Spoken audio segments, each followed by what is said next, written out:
यहाँ पर एक क्वेश्चन है, the major products C and D formed in the following reactions respectively are. यानी नीचे जो रिएक्शन हो रही है जिसमें ईथर जो है हाइड्रोजन आयोडाइड जो कि स्ट्रॉन्ग एसिड होता है उसकी एक्सेस में यानी ज़्यादा मात्रा में रिएक्शन होने पर जो दो मेजर प्रोडक्ट यानी खास प्रोडक्ट बन रहे हैं यानी सी और डी वो रेस्पेक्टिवली यानी क्रमशः लाइन से क्या होंगे। तो यहाँ पर आंसर होगा ए, यानी सी प्रोडक्ट होगा हमारा प्रोपिल आयोडाइड और हमारा डी प्रोडक्ट होगा टर्शरी ब्यूटिल आयोडाइड। ये किस तरह से होगा आइए हम देखते हैं।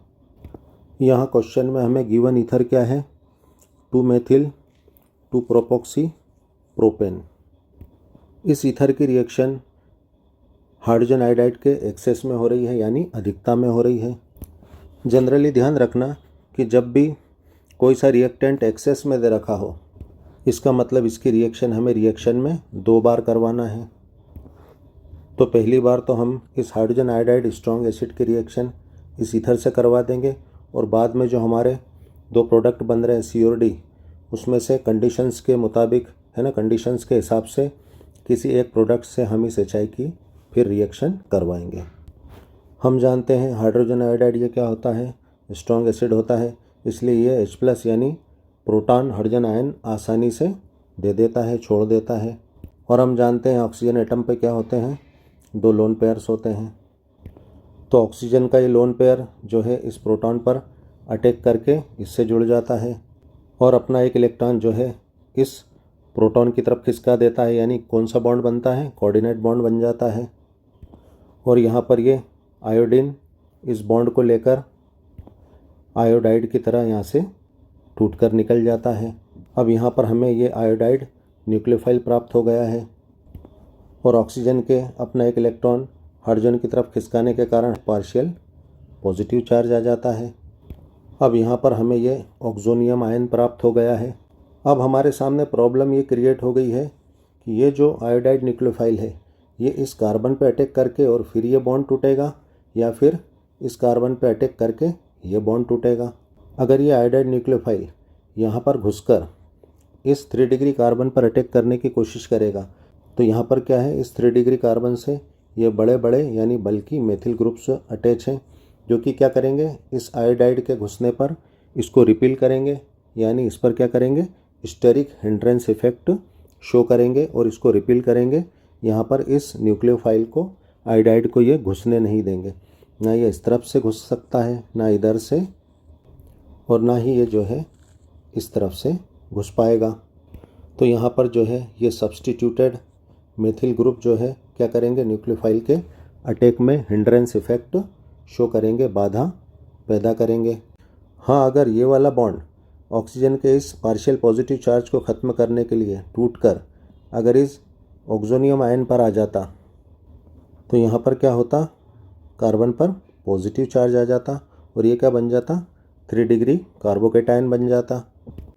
और इस कंडीशन में ये जो मेथिल ग्रुप्स हैं ये क्या करते हैं, पॉजिटिव इंडक्टिव इफेक्ट शो करने लगते हैं, यानी ये CC बॉन्ड के इलेक्ट्रॉन्स को क्या करते, कार्बोकेटायन की तरफ शिफ्ट करते तीनों तरफ से, है ना, पॉजिटिव इंडक्टिव इफेक्ट शो करते। तो जिससे क्या होता, कार्बोकेटायन का ये पॉजिटिव चार्ज क्या हो जाता, कम हो जाता, जिससे इस टर्शरी ब्यूटिल कार्बोकेटायन में क्या आ जाती, स्टेबिलिटी आ जाती। और हम जानते हैं स्टेबिलिटी आने से क्या होता है, एक्टिवेशन एनर्जी कम हो जाती। तो ये न्यूक्लियोफाइल जो है आसानी से इस 3 डिग्री कार्बन पर अटैक करके जो है प्रोडक्ट बना लेता। लेकिन चूंकि यहाँ पर ये बॉन्ड टूटा नहीं है तो ये न्यूक्लियोफाइल जो है इस कार्बन पर अटैक नहीं कर पाएगा। और बाय चांस कभी न्यूक्लियोफाइल इस 3 डिग्री कार्बन पर अटैक कर भी लेता तो हम जानते हैं जब भी कार्बन क्या होता है, 3 डिग्री होता है तो कौन सी रिएक्शन होती है, यहाँ पर SN1 रिएक्शन होती, जो कि चांस बहुत कम होता है। और हमें क्या पूछा जा रहा है, मेजर प्रोडक्ट, क्योंकि अगर ये बनेगा भी तो बहुत कम मात्रा में बनेगा और हमें मेजर प्रोडक्ट कौन देगा, यहाँ पर हमारा 1 डिग्री कार्बन देगा। तो यहाँ पर अगर हम देख रहे हैं तो 1 डिग्री कार्बन में क्या है, सब्स्टिट्यूटेड कार्बन कम है, यानी बल्कि ग्रुप्स कम है, एल्किल ग्रुप्स कम है। तो ये न्यूक्लियोफाइल क्या करेगा, इस 1 डिग्री कार्बन पर अटैक कर देगा। और हम जानते हैं 1 डिग्री कार्बन और थोड़ा 2 डिग्री कार्बन इनमें कौन सी रिएक्शन होती है? इनमें SN2 रिएक्शन होती है। और SN2 रिएक्शन में क्या होती है? ट्रांजिशन स्टेट यानी इंटरमीडिएट ट्रांजिशन स्टेट क्रिएट होती है। यानी ये न्यूक्लियोफाइल अपोजिट डायरेक्शन से इस कार्बन पर अटैक करके एक वीक बॉन्ड से इससे जुड़ जाता है। अब धीरे धीरे ये बॉन्ड वीक होने लगता है और ये बॉन्ड जो है स्ट्रॉन्ग होने लगता है। इसे जो है ट्रांजिशन स्टेट कहते हैं। अब ये बॉन्ड वीक होकर इस ऑक्सोनियम आयन पर चला जाता है और ये बॉन्ड यहाँ पर स्ट्रॉन्ग हो जाता है। अब यहाँ पर हमें एक प्रोडक्ट C यानी प्रोपिल आयोडाइड मिल जाता है और एक प्रोडक्ट D यानी टर्शरी ब्यूटिल अल्कोहल यह हमें प्राप्त हो जाता है। अब जैसा कि मैंने बताया था कि HI क्या है, हाइड्रोजन आयोडाइड एक्सेस में है, तो हमें HI का एक मॉलिक्यूल एक बार और लेना है रिएक्ट कराने के लिए। तो हमारे सामने दो प्रोडक्ट हैं C और D, तो ये HI किस पे अटैक करेगा? तो जैसा कि हमने पहले भी देखा था ईथर में हमारा जो है HI स्ट्रॉन्ग एसिड है, तो इसमें क्या होता है, ये H पॉजिटिव होता है प्रोटॉन और यहाँ पर आयोडाइड I नेगेटिव। तो यहाँ पर क्या होता है, एल्कोहल के ऊपर ये जो लोन पेयर है ये क्या करता है, इस H पॉजिटिव पर प्रोटॉन पर अटैक कर देता है। सेम कंडीशन बनती है क्योंकि ऑक्सीजन ने क्या करा, एक इलेक्ट्रॉन इस प्रोटॉन की तरफ खिसकाया, तो क्या हो जाएगा, इस पर डेल पॉजिटिव चार्ज आ जाएगा। अब ये बॉन्ड टूटकर इस ऑक्सीजन पर चले जाएगा जिससे डेल पॉजिटिव चार्ज ख़त्म हो जाएगा और यहाँ पर क्या आ जाएगा, कार्बन पर पॉजिटिव चार्ज आ जाएगा। तो ये I नेगेटिव न्यूक्लियोफाइल जो है इस कार्बोकेटाइन पर अटैक कर देगा।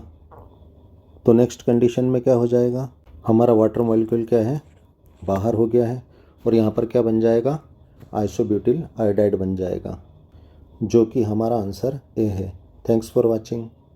वीडियो को लाइक कर देना, फटाफट सब्सक्राइब करो।